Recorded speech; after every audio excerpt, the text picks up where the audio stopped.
Well, in just over 2 months, BC voters will face one of the biggest decisions they have had to make in decades. Keep the harmonized sales tax or dump it. Ballots for the mail-in referendum will begin going out at the start of June, but before that happens, the Clark government is going to spend millions of your dollars on what it says will be accurate and unbiased information about the tax. So why would critics be crying foul? A-News legislature reporter Shachi Kurl has the story. I think a very exciting day for British Columbians. The politics unmistakable. Blair Leckstrom, the minister who left the BC Liberals because of the HST, now emceeing the government's rollout on the referendum that will decide the tax's fate.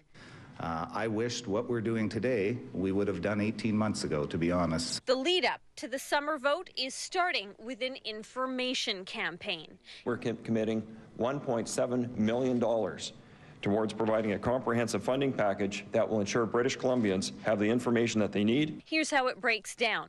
$500,000 split equally to fund groups who support and oppose the tax. There's another $500,000 for public dialogue, telephone town halls and forums that will take place at universities around BC in the next month. And $700,000 more for household mailers. Including position statements directly from the yes and no groups.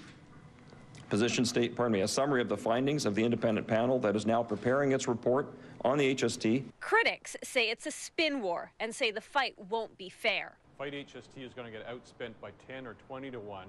It's completely and utterly biased in favor of the HST. And ultimately, the real costs of the campaign will be much higher. Over and above the $1.7 million the government will spend on information. The NDP is already calling that the Falcon Fund. There's also an advertising campaign.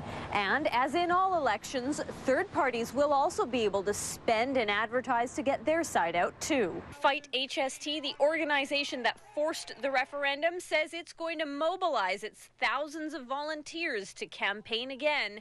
Meantime, the Clark government must walk a fine line, supporting the business community, which likes the tax, without ramming it down the throats of disgruntled voters. I'm not going to run any hysterical scare campaigns about the fact that the world's coming to an end if HST is defeated, because that's not the case.